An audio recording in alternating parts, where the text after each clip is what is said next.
Bonjour à tous, aujourd'hui nous sommes le 26 janvier 2022 et je fais une autre vidéo concernant la série L'impact de vos vies antérieures et de vos mémoires sur votre vie actuelle.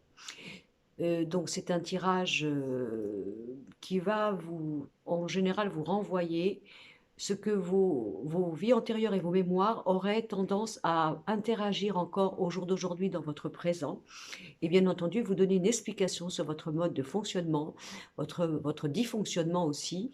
Qu'est-ce qui se passe à l'intérieur de vous dans votre inconscient, dans ces mémoires qui sont incarcérées et pourquoi vous allez être réactif, impulsif, dans le rejet, dans le besoin, dans la dépendance. Qu'est-ce que ces vies antérieures sont encore présentes, œuvrent à l'intérieur de vous.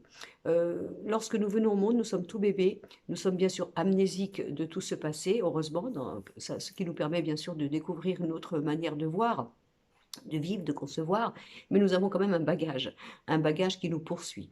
Donc cette série pour le moment, de 5 vidéos correspond à vous donner des explications profondes sur vous-même, des formes déjà de paix, hein, de savoir pourquoi vous fonctionnez comme ça, pourquoi vous dysfonctionnez comme ça, et donc d'où ça vient. Voilà, donc c'est un tirage, c'est une vidéo à 4 choix. Le premier choix sera avec l'oracle de la triade. Le deuxième choix, l'oracle G. Le troisième choix, c'est un tarot. Je fais comme ça. De toute façon, je vais bien vous les montrer après, hein, parce que là, c'est un petit peu... voilà. Et le quatrième choix sera avec l'oracle de Béline. Alors, je vous montre. Le premier choix, ce sera la triade. Le deuxième choix, ce sera l'oracle G. Le troisième choix, le tarot. Et donc, quatrième choix, c'est je m'embrouille déjà. Donc, premier, deuxième, troisième et quatrième choix, l'oracle de Béline. Alors, au niveau donc du premier choix, la triade.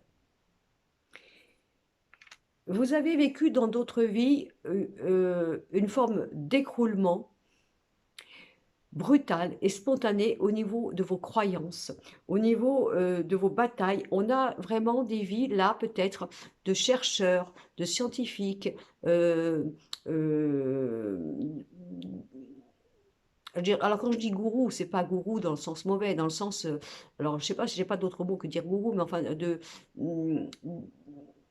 de personnes qui pouvaient faire évoluer les consciences, vous voyez, avec quelque chose de profond, de spirituel. Donc vous avez été, il y a la religion, vous avez été peut-être prêtre, prêtresse, vous avez été, vous savez, comme des formes d'apôtres qui voulaient ramener un petit peu la conscience des autres, de les éveiller à quelque chose de profond, autre que la matière, et donc se reconnecter avec leur lumière, leur âme et leur conscience.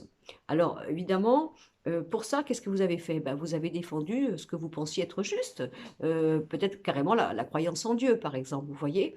Et, ce qui s'est passé, c'est que vous avez vécu parfois des écroulements au niveau de vérité implacable, comme quoi on a cassé tout ça.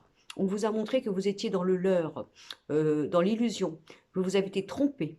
Alors imaginez quelqu'un qui se bat toute une vie pour des valeurs, qui se bat toute une vie pour défendre une cause, auquel il croit, bien entendu, hein. Et puis du jour au lendemain, on lui montre que tout ceci n'était qu'une ineptie, une illusion, que c'était faux, que c'était du mensonge. Et bien sûr, il y a un écroulement. Il y a un écroulement par rapport à ça.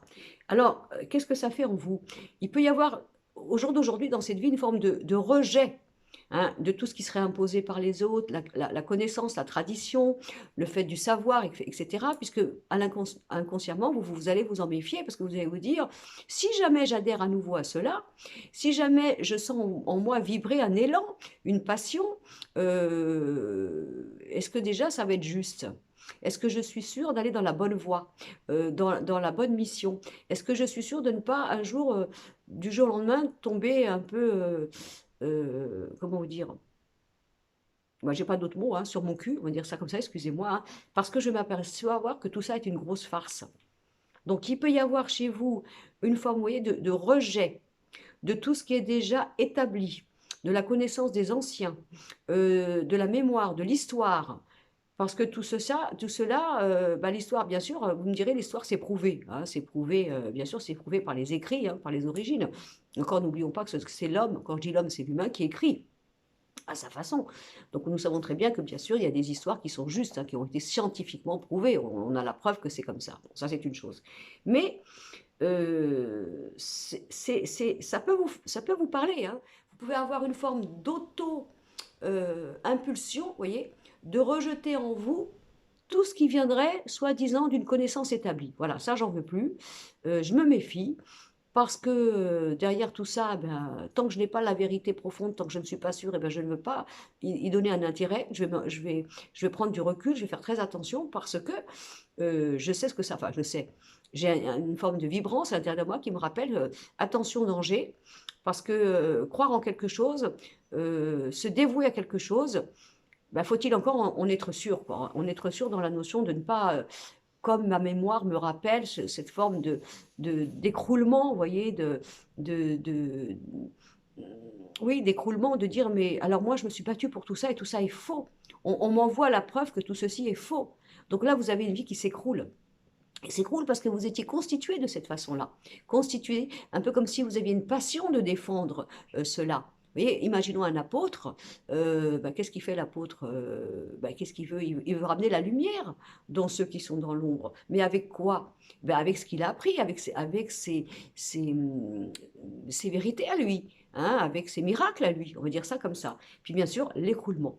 Alors ça peut être aussi vous qui, dans votre vie, avoir l'impression que parce qu'il y a toujours en vous comme ce fameux apôtre, hein, apôtre alors féminin, masculin, qui veut bouger les consciences, qui veut éclairer l'autre, qui veut le ramener dans la lumière.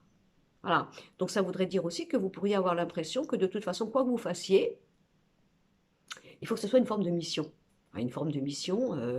On ne peut pas faire une vie comme ça, routinière, où il n'y a pas une forme de recherche, de découverte, de profondeur, etc. Oui, ça, on a les deux extrêmes, hein. Celui qui refuse, bien sûr, parce qu'on sait d'où ça vient, et celui qui ne peut pas se contenter de vivre, on va dire, une vie simple.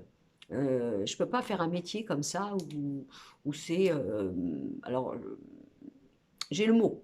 Hein, ne soyez pas en colère, hein, parce qu'il n'y a pas de jugement. Fonctionnalisé, hein, côté carré, militaire ou quoi que ce soit.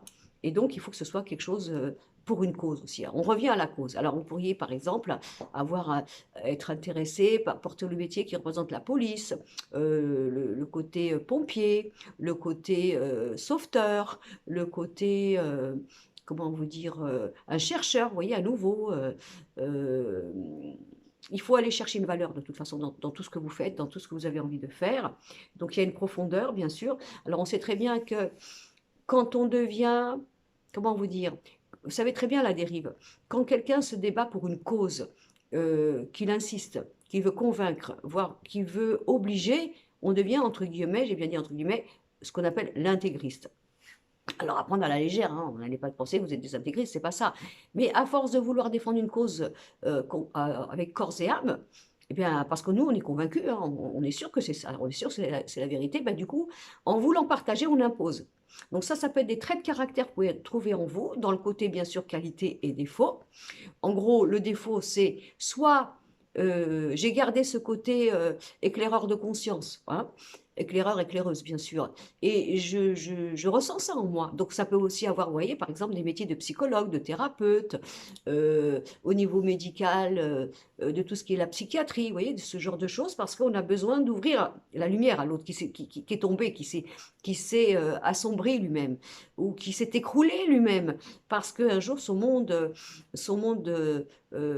auquel il croyait, eh bien, on lui a brisé, et cette personne ne se relève plus. Hein, pourquoi? J'ai été dans l'illusion, dans le mensonge depuis que je suis née, depuis que je me suis construite. J'ai cru à quelque chose, c'est ce qui me faisait vibrer, c'est ce qui me faisait vivre, c'est ce qui me nourrissait à l'intérieur de moi-même. Et puis un jour, tout s'est écroulé.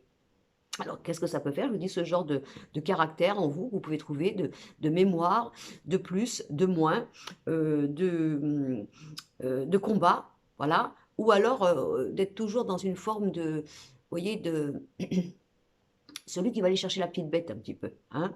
Bon, alors attendez, vous m'avez dit que ça et ça et ça, c'était ça, tout était bien, tout était clair. tout est établi, oui, d'accord, mais allons gratter derrière le vernis pour voir bah, s'il craquelle pas un peu, parce que je ne suis pas dupe de tout ça. En gros, vous êtes des personnes, soit en gros, soit maintenant dans ma vie, je me mets dans mon petit côté métro, boulot, dodo. Maintenant, je veux plus me lancer, je veux plus me battre parce que de toute façon, on n'est jamais sûr d'avoir raison, hein. C'est si un jour il m'arrive le fait que tout ceci était une chimère, et ben voilà. Alors non seulement moi je paye le prix, mais alors en plus j'ai entraîné les autres dans ma conviction et donc j'ai fait du dégât, soi-disant. Alors vous n'êtes responsable de rien, bien sûr. Les personnes qui vous écoutent, elles vous écoutent. Et puis celles qui ne veulent pas vous écouter, elles ne vous écoutent pas, mais vous n'êtes pas responsable d'avoir été trop bien, vous voyez, trop pertinent, trop juste pour pouvoir avoir apporté soi-disant à l'autre une vision, une ligne de conduite, une manière de trouver sa voie. Voilà, par exemple, hein. Et puis, ça peut être après le contraire. Au contraire, moi, je ressens toujours en moi ce besoin de me battre pour une cause. Voilà, une battre pour une cause. Mais bien sûr, vous allez être très, très, très exigeant avec vous parce que si vous vous battez pour une cause à nouveau, toujours avec la mémoire antérieure, comme quoi vous avez perdu la foi, voilà, c'est ça, du jour au lendemain parce qu'on vous a montré que ce que vous défendiez était complètement erroné.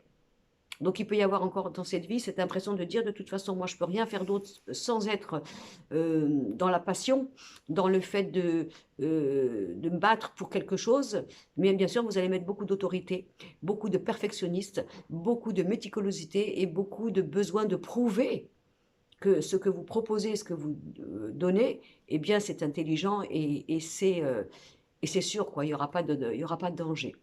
Alors ça peut vous représenter dans des dans des émotions, dans des plus, dans des moins, dans des comportements, dans des peurs, etc., qui feraient que vous pourriez comprendre pourquoi vous fonctionnez ainsi. Voilà, donc ça c'était le premier choix. Le deuxième choix, donc nous avions l'oracle, je ne sais plus, j'ai un trou, G, voilà, c'est ça, il me semble, c'est ça, c'est l'oracle G, d'accord. Alors là, nous avons des artistes, des personnes qui ont reçu un don. Alors, ça peut être des artistes, ça peut être enfin, tout ce qui fait qu'on a en soi des capacités créatives, intuitives, quelque chose qui fait que c'est. On découvre des dons, des facultés en nous, on a une créativité en soi, etc. Voilà.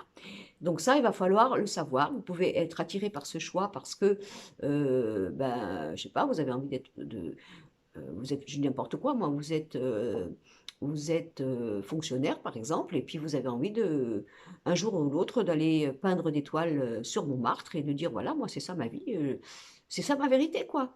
Moi, j'ai besoin de faire quelque chose d'artistique et de créatif, et j'ai besoin de vivre ma vie en étant dans cette beauté qu'est la création de l'être, dans son potentiel artistique et quoi que ce soit. Donc si vous sentez en vous des âmes d'artistes, c'est normal. C'est normal parce que vous avez vécu beaucoup de vies antérieures comme ça. Mais vous me direz, bah, ça va, tout va bien à ce moment-là, mais nous avons bien sûr un petit problème. Et c'est quoi le problème? Alors là, nous avons une femme qui représente une grand-mère, d'accord, mais ça peut être simplement les anciens. Alors vous me direz, mais qu'est-ce que ça veut dire cette grand-mère? Eh ben, cette grand-mère, oui d'ailleurs, je vous ai montré la carte, je ne vais pas montrer les autres cartes du premier choix. Bon, alors je vais continuer parce que du coup vous allez dire, eh ben non, c'est pas normal. Dans le deuxième choix, on a les images et les cartes et pas dans le premier. Bon, alors vous allez me faire confiance si vous voulez bien, comme d'habitude. Enfin, tant pis. Pourquoi je vous montre celle-là, la grand-mère? Parce que là, vous voyez, ça peut être par exemple, vous aviez des anciens qui avaient un don, hein, qui avaient une faculté, par exemple dans le monde de la voyance, de la médiumnité, de la spiritualité, etc. Mais les anciens l'ont mal utilisé. Ils l'ont utilisé à mauvais escient, d'une façon occulte, hein. On prend ça à la légère, hein. Ou simplement, nous avons eu un grand-père, un arrière-grand-père artiste, pas reconnu, pardon, raté, etc. Et donc, on a hérité, enfin, on croit qu'on a hérité en nous quelque chose qui vient d'eux. Entre parenthèses, on n'hérite rien de nos parents. on fait partie de la même famille d'esprit. Et si vous avez des qualités, voire même des défauts, bien souvent, c'est parce que cette famille d'esprit faisait partie de la même classe d'école avant, vous voyez, dans l'au-delà, dans la même classe d'école. Et dans cette classe d'école, eh ben, on étudiait tel sujet, tel problème, parce que tous ces esprits avaient quelque chose en commun à défendre, à évoluer, à protéger, à respecter, ou à enlever, bien entendu. Donc en gros, quand vous avez quelque chose que soi-disant vous pensez venir de vos grands-parents, de vos ancêtres, non, ça vous appartient, c'est votre patrimoine à vous. Hein. Simplement, si on a une historique, parce on sent en nous la même capacité, le même don, mais au niveau des anciens, il y a eu la dérive, hein, ça a été mal exploité, mal employé. Alors on peut le rejeter, hein, en se disant non, non, non, non, moi je vois tous les dégâts que ça a fait dans ma famille, les sectes, les endoctrinements au niveau de l'esprit, quoi que ce soit. Moi je sens que j'ai, par exemple, de la voyance, de la médiumité, mais j'ai une arrière-grand-mère qui l'utilisait pour faire de la sorcellerie ou quoi que ce soit, vous voyez. Donc du coup, moi je veux pas ça du tout, parce que ça c'est dangereux. Je rejette en moi ce patrimoine qui est le mien, parce que je ne veux pas, bien sûr, faire la même chose. Ben, on vous dit non. On vous dit non, parce que même si vous avez des dons qui viennent de votre famille, mais qu'au niveau de votre famille, ces personnes-là l'ont mal employé, ça ne veut pas dire que vous devez rejeter votre propre créativité, votre propre côté artistique ou votre propre réceptivité, on va dire, hein, on parle pour la voyance, la médium, etc. La médiumité, pardon. Non, il ne faut pas le refuser. Voilà. Ça peut être aussi simplement, alors je reviens, j'ai l'héritage, je prends conscience que j'ai l'héritage de ma grand-mère, de mon arrière-grand-mère, je ressens en moi les mêmes choses qu'elle, et j'ai envie de le mettre à profit. Voilà, j'ai envie de le mettre à profit parce que ça m'appartient et puis parce que je sens en moi ce côté de faire ma vie de ce côté-là. Donc là, c'est vraiment, si vous êtes ce groupe-là, si vous sentez en vous des envies de faire votre vie, même au niveau du travail, hein, surtout au niveau du travail, d'un côté qui n'est pas cartésien, vous voyez, qui n'est pas rationnel, parce que c'est vos dons, vous voyez, vous avez envie de vous lancer, bah faites-le, voilà, tout simplement. Mettez à profit vos dons, vos qualités, votre créativité, votre médiumité, votre intuition, votre côté artistique, mettez-le. Mais alors, ce qu'il va falloir faire, bien sûr, dans cette vie, hein, c'est apprendre à vous faire rémunérer. Pourquoi rémunérer? Parce que si on a des mémoires antérieures où il y avait soi-disant des facultés nobles, spirituelles, qui étaient reconnues, mais qu'il fallait les faire dans la gratuité, par exemple. Hein. Pourquoi la gratuité? Parce que soi-disant, alors ça, ce sont encore des valeurs de chacun fera ce qu'il veut, chacun pensera comme il veut. Tout ce qui est faculté et don, moi, je préfère dire faculté parce que don, je trouve que c'est un peu prétentieux, mais enfin, bon, ça ne se paye pas, hein, c'est gratuit. Bah oui, mais quand vous avez des personnes qui décident d'en faire un travail à temps complet, ben oui, on a le droit d'être rémunéré. Hein, quand vous allez voir un psychologue, quand vous allez voir, peu importe dans quel métier, ben vous avez un service, eh bien oui, parce que cette personne s'est dévouée à ce travail, et bien vous allez là-bas, vous choisissez d'aller là-bas, ben vous réglez le travail qui a été fait. Donc ça peut être aussi des personnes qui ont du mal à se faire régler dans leur propre travail, parce qu'elles pensent qu'il y a une valeur spirituelle, une valeur généreuse, une valeur altruiste. Vous comprenez?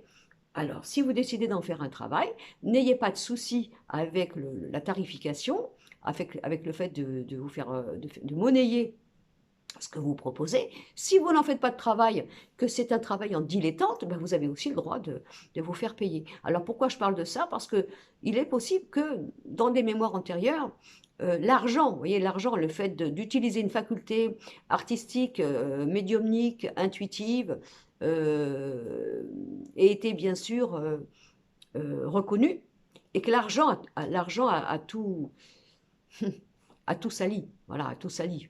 Donc, faut faire attention, quoi. Faut faire attention. Donc voilà, moi, ce deuxième tas me parle à vous. Si vous sentez en vous que vous avez envie de changer votre vie, vous avez envie de changer de travail, vous avez déjà un travail mais vous n'osez pas le faire tarifer, vous avez envie de tout balancer et je vous dis comme n'importe quoi, hein, allez, c'est une image, hein, allez peindre vos toiles sur Montmartre et en vivant, entre guillemets, non pas d'amour et d'eau fraîche, mais bon, d'une rentabilité un tout petit peu plus insécurisante tant qu'on ne se fait pas connaître, hein, c'est toujours ça, et bien faites-le. Voilà, faites-le.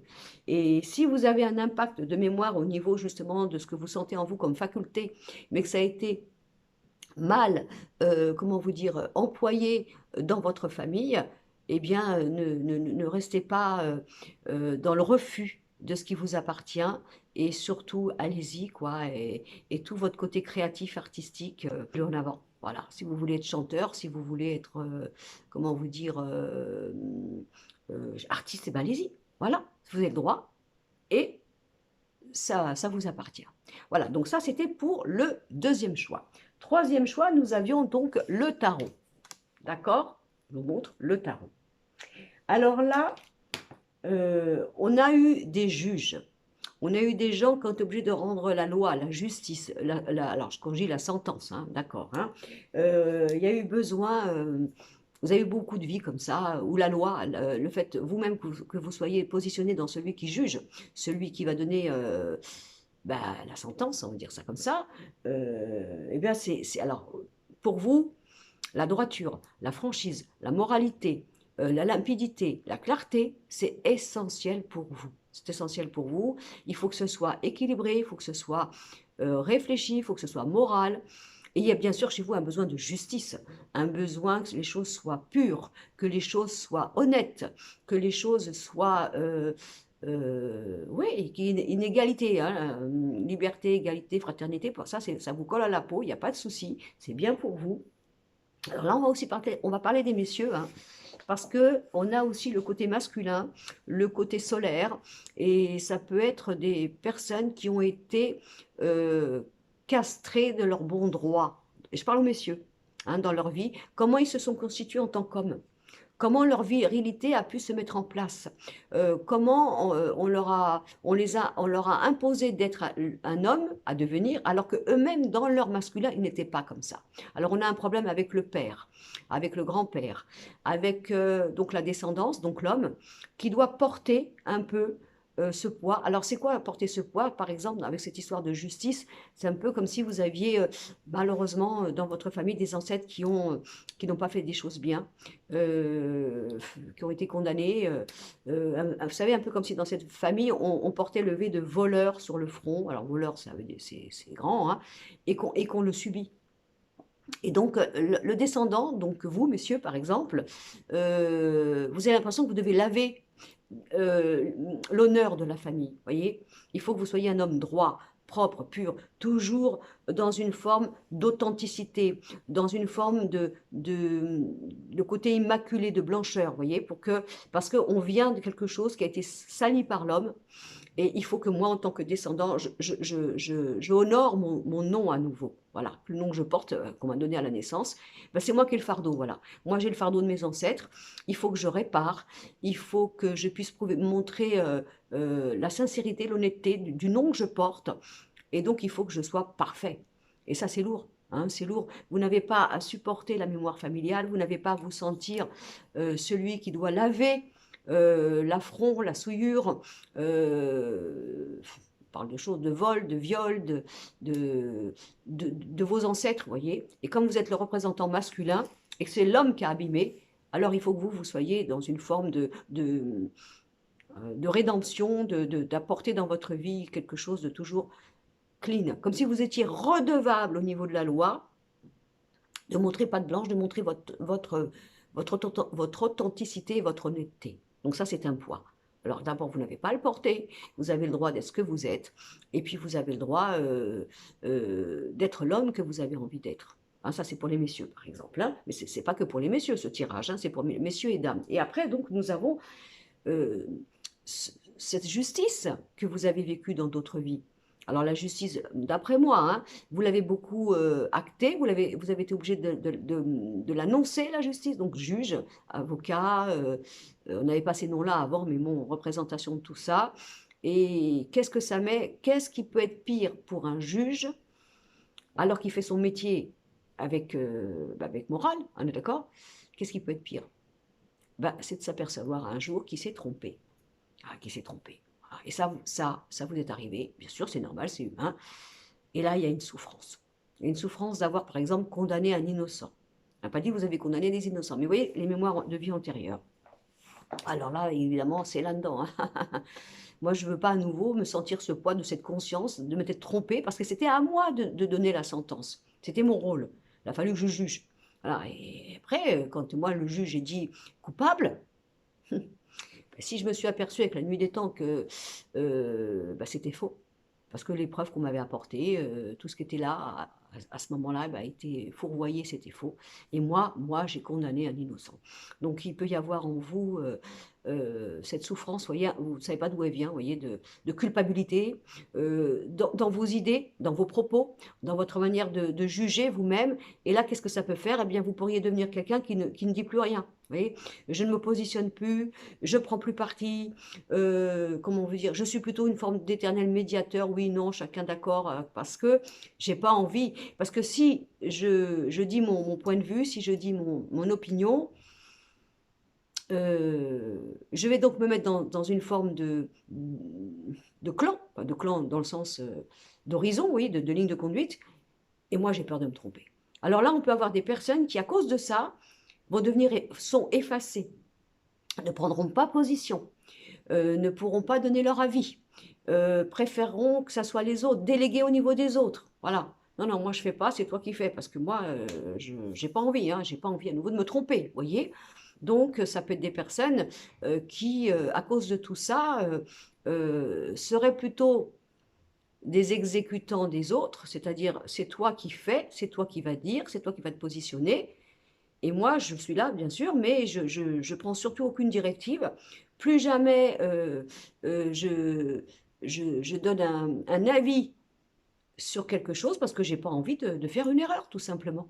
Voilà. Donc la loi, la justice, l'injustice, le fait de vous sentir coupable par rapport à un passé, à des ancêtres, à cette fameuse loi qui soi-disant devrait être juste. Hein, eh ben oui, mais la loi, vous savez, la loi, on fait ce qu'on peut des fois. Hein. Alors des fois, la loi n'est pas juste, hein, malheureusement. Hein, elle est un peu fourvoyée, mais des fois, on se met à la place d'un juge. Hein, arrive un moment, le juge, il a entendu, mais c'est lui qui doit faire. Alors vous me direz, oui, pas vraiment, parce qu'il y a des jurés. On est d'accord.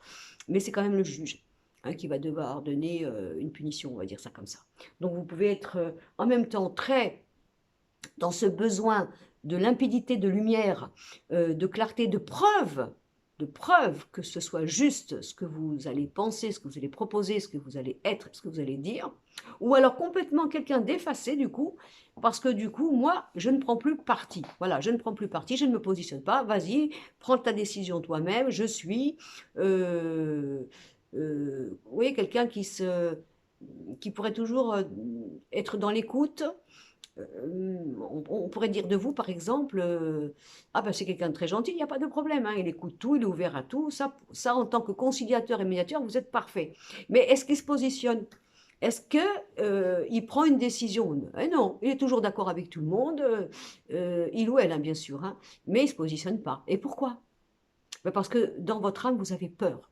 Vous avez peur que votre point de vue, votre manière de voir, votre promesse, votre jugement et soit une erreur.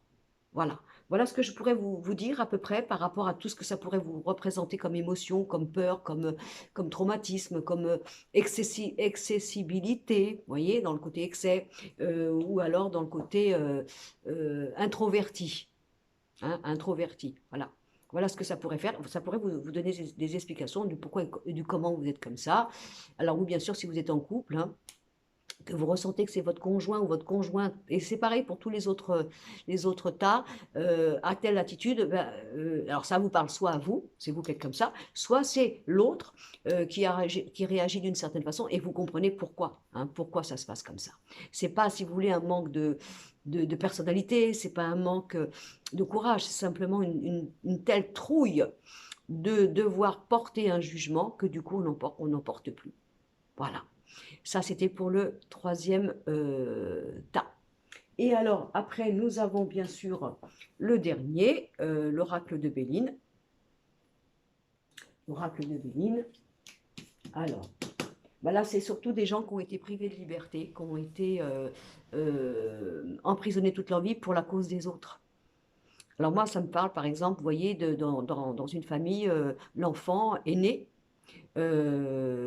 sacrifie sa vie pour les frères et sœurs, parce qu'il y a un parent qui n'est plus là. D'accord? Alors ça peut être le père, hein, si c'est un petit garçon, c'est le père.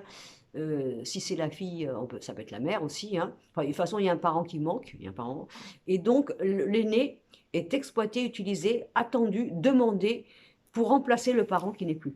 Qui n'est plus. Et donc, si vous voulez, cet enfant il devient adulte et mature très vite, très dans la responsabilité, bien sûr, dans le fait de s'oublier lui-même parce qu'il faut qu'il s'occupe de la famille, il faut qu'il s'occupe du parent remplaçant, il faut qu'il s'occupe de ses frères et sœurs. Et donc là, il y a une notion de sacrifice au niveau de la famille, au niveau de sa place dans la famille, au niveau de la privation de liberté, mais dans le sacrifice. Parce que vous avez été privé de liberté dans le sacrifice d'obliger d'arrêter votre vie pour. Alors, moi, j'ai beaucoup la famille, hein, j'ai beaucoup la famille, mais après, ça peut être simplement être privé de liberté. Alors, ça peut être quoi, privé de liberté? Bah, vous voyez, quand bah, il y a des guerres, bien sûr, quand il y a des emprisonnements, quand il y a le fait qu'on voulait faire quelque chose, mais on a été arrêté comme ça, comme un coup près, on n'a pas pu. Et pourquoi on n'a pas pu? Parce qu'à ce moment-là, il y a eu un dilemme. C'est un peu comme si on vous avait dit, ben voilà, tu peux partir, tu peux faire ta vie, tu peux penser à toi, mais si tu fais ça, alors tu abandonnes les autres. Voilà. Sans toi, on n'est plus rien, tu nous mets en danger, ce n'est plus possible, c'est... bah, si toi tu t'en vas, si tu prends ta liberté, bah, notre vie à nous, elle s'arrête. Alors qu'est-ce que tu fais? Tu te sacrifies ou pas? Alors ça peut être par exemple, vous voyez, des vies où vous avez été élevé en solo avec, on revient, hein, avec votre maman. Alors je parle d'une petite fille avec sa maman. La maman, ben, elle est veuve, elle est toute seule, elle s'échine, elle éduque son enfant, donc sa fille. Et la fille en grandissant se dit, mais moi je ne peux pas abandonner ma mère, hein. Je ne peux pas abandonner ma mère parce que ma mère, elle a passé sa vie pour m'élever, pour me construire. Et maintenant, moi, si je pense à moi et que je m'en vais, ou que je fais ma vie, ou que je dois déménager, ou que je dois m'éloigner d'elle, ou que je dois faire ma vie de femme, ben, je fais comment? Ben, je fais comment? Parce que je l'abandonne, je la laisse. Elle qui s'est tant sacrifiée pour moi. Vous voyez, donc ça peut être aussi alors ça peut être bien sûr la petite fille, mais ça peut être le petit garçon aussi, hein, on est bien d'accord. Donc là, ça peut arrêter votre vie sentimentale, votre choix et votre liberté parce que dans votre vie sentimentale, par exemple, s'il faut vous vous éloigner de vos parents, de votre maman ou de votre père aussi, pourquoi pas, hein. Et ben du coup, dans mon propre choix, mon propre bonheur, ma propre manière de faire, eh bien, je suis obligée d'abandonner. Je suis obligée d'abandonner celui ou celle qui s'est soi-disant sacrifié pour moi, pour m'élever. Donc ça peut aussi vous renvoyer quelque chose que vous connaissez peut-être dans cette vie. Parce que si vous voulez, la base de ça, c'est je suis privée de ma liberté, de mon choix, de ce que je voulais faire.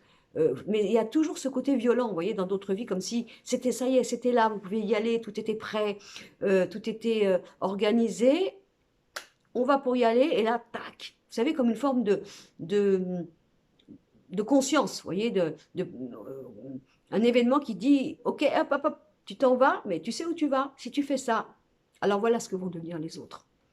Voilà. Alors qu'est-ce que tu fais?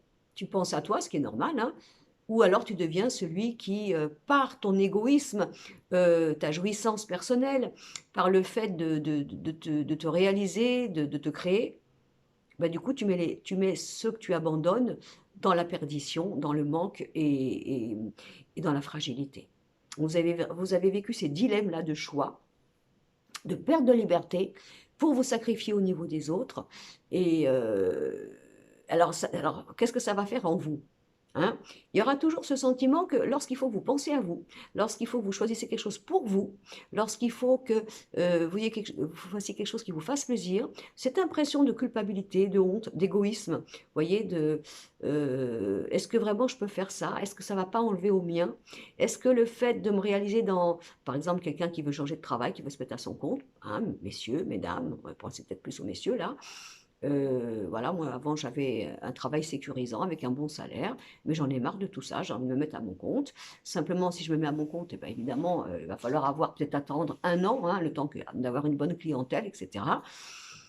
Et c'est vraiment un truc que je veux faire, quoi. C'est un truc que j'ai depuis des années et puis, ça y est, la vie me propose. Oui, mais alors si je fais ça, donc je pense à moi, hein. Est-ce que ça ne serait pas irresponsable? Parce que je ne vais pas apporter le côté alimentaire, le côté financier. Et est-ce que dans ces cas-là, je peux faire ce choix qui m'appartient, que j'ai le droit de vivre dans cette vie? Après tout, dans un couple, on est deux, hein. Vous pouvez avoir un compagne ou un compagnon, pardon, ou une compagne qui vous dit, mais vas-y, allez, moi par exemple, je travaille aussi. Oui, effectivement, on va vivre dans une petite difficulté, peut-être pendant une bonne année, parce que le temps que tu te crées, le temps que ta clientèle se fasse. Mais c'est pas grave, moi, par amour pour toi, je dis on y va, il n'y a pas de raison. Alors, je parlais par exemple à vous, messieurs. C'est peut-être plus, c'est peut-être plus périlleux chez vous parce qu'on vous a instruit comme ça, l'homme, la sécurité, le côté matériel. Et puis vous auriez envie justement de faire quelque chose d'un peu plus marginal, vous voyez, mais surtout qui vous fait plaisir, hein, surtout qui vous fait plaisir. Et de vous dire, oui, mais là, c'est pas, ça, c'est pas responsable. Je ne peux pas me permettre, je ne peux pas. Et vous pourriez avoir la chance d'avoir une femme, une compagne qui vous dit, mais si, moi, je mets la main dans la tienne. Voilà. Et même si on mange quelques petites patates, c'est pas grave parce que je veux que tu te réalises. Voilà. Bien sûr, le contraire, ça pourrait être, vous pourriez être regardé dans votre vie à chaque fois que vous voulez faire quelque chose pour vous, comme si c'était, euh, ouais, comme si c'était égoïste, comme si vous enleviez quelque chose aux autres. Et effectivement, bah vous, qu'est-ce que vous allez avoir un dilemme? Voilà. Hein, est-ce que j'ai le droit de me réaliser? Est-ce que j'ai le droit de jouir de ma vie? Est-ce que j'ai le droit de faire quelque chose qui me fait plaisir? Est-ce que j'ai le droit de partir? Est-ce que j'ai le droit de tout balancer et de recommencer quelque chose à zéro? Est-ce que j'ai le droit d'oser, d'avoir envie de faire par exemple une année de sabbatique, hein, par exemple? J'ai envie de faire le tour du monde, etc., etc. Mais à chaque fois, au lieu de prendre ce choix, parce que en plus, parfois, peut-être vous avez les moyens de le faire en plus, il n'y a pas de problème, tout a été bien proposé. Et non, il y a toujours quelque chose qui vient vous dire, oui, mais d'accord, mais enfin, si tu te fais plaisir et que tu fais ton choix, eh ben nous, ça nous enlève beaucoup à nous, hein. Donc, en gros, si toi, tu fais ça pour toi, tu nous enlèves à nous la sécurité, la facilité, euh, tu es regardé, pointé du doigt comme quelqu'un qui, par ton choix, devient égoïste, superficiel et nombrilisme. Et du coup, ben nous, ben, à cause de toi, on n'a plus rien. Donc, ce que je veux dire, c'est que plus que jamais dans cette vie, vous devez vivre votre liberté. Quelque, plus rien ne devrait vous entraver à être libre. Libre de quoi? Libre d'aller, libre de choisir, libre de partir, libre de vivre tout simplement vos choix à vous. Voilà. Donc ça, le quatrième tas représente ces personnes qui ont été sacrifiées, crucifiées de leur liberté avec un dilemme de conscience parce qu'à chaque fois, au moment, mais c'est ce que j'ai, au moment où tout était prêt, où c'était le départ, où tout était positionné, arrive un événement de dernière minute et un dilemme de conscience et de cœur. Eh ben, dans cette vie, ne vous faites plus avoir. Voilà, ne vous faites plus avoir, ne vous faites pas priver de vos libertés. Votre liberté, ben, c'est la vôtre. Les autres ont aussi le droit et le devoir de s'en sortir par eux-mêmes, et vous n'avez pas à sacrifier votre vie pour les autres. Voilà, ça c'était pour donc le quatrième tirage. Bon, je fais peut-être encore une autre suite, hein, parce que je sais qu'au niveau des vies antérieures, ça plaît beaucoup. J'ai eu des échos comme ça. Bien sûr, je fais aussi des vidéos sur des voyances, tout simplement, classiques ou basiques. Alors, bon, c'est vrai que j'ai oublié de vous montrer les cartes. Et il y avait deux solutions. Soit je vous montrais les cartes d'un choix, mais je n'avais pas montré les autres.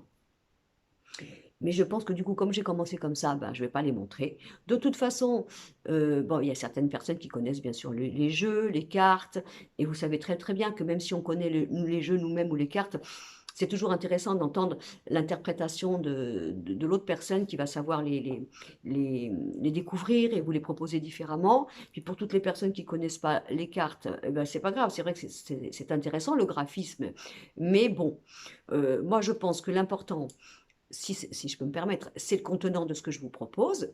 Et puis surtout, ce qui est important, c'est que quel que soit le choix que vous avez pris, ben, ça soit un choix qui vous fasse vibrer votre âme. Vous sentez que il y a quelque chose qui se réveille. Vous dites, ça y est, oui, là, ça me parle à moi. Voilà, ça, c'est vraiment. Et maintenant, je comprends. Voilà, je comprends pourquoi je suis comme ça. Je comprends pourquoi j'ai telle réaction, telle peur, tel trop, tel pas assez, telle inquiétude, tel dilemme. Voilà, parce que le bébé, quand il vient au monde, ben, il est pas, enfin, soi-disant, il n'est pas abîmé en principe, hein, il n'est pas abîmé, mais il a quand même ses mémoires. Et ces mémoires, on les retrouve comment? Ben, déjà, on les a en nous, hein, logées dans notre mémoire, dans notre inconscient. Puis après, bien sûr, alors là, il y a la famille, l'éducation des parents qui parfois viennent exacerber ces mémoires-là. En fonction de ce que les parents vont être, eh bien, l'enfant va les retrouver, va être amené à les travailler, à les dépasser, etc., etc. Donc voilà, c'était pour vous dire que même quand on vient au monde, on a un bagage et on passe bien souvent une vie à essayer déjà de les cerner, de comprendre pourquoi on fonctionne comme ça, pourquoi on y fonctionne comme ça, pourquoi on a tel rejet, pourquoi on a telle passion, pourquoi on a tel élan impulsif, d'où ça vient, etc. Donc je pense que c'est intéressant de faire ce genre de petites vidéos pour que vous compreniez vous-même pourquoi vous avez tel plus, tel moins, pourquoi vous fonctionnez, pourquoi vous dysfonctionnez, et pourquoi ce n'est pas simple. Ah, pourquoi c'est pas simple? Parce qu'on dit toujours que Paris, c'est pas fait en un jour, ou c'est Rome, je ne sais plus, enfin, vous faites ce que vous voulez. Et voilà. Donc, encore un grand merci pour regarder mes vidéos, merci pour les avoir partagées, merci pour vos j'aime, merci pour ceux qui s'abonnent, bien sûr, et bien sûr, merci pour vos commentaires. Très bonne journée à vous, et puis bien sûr, à très bientôt.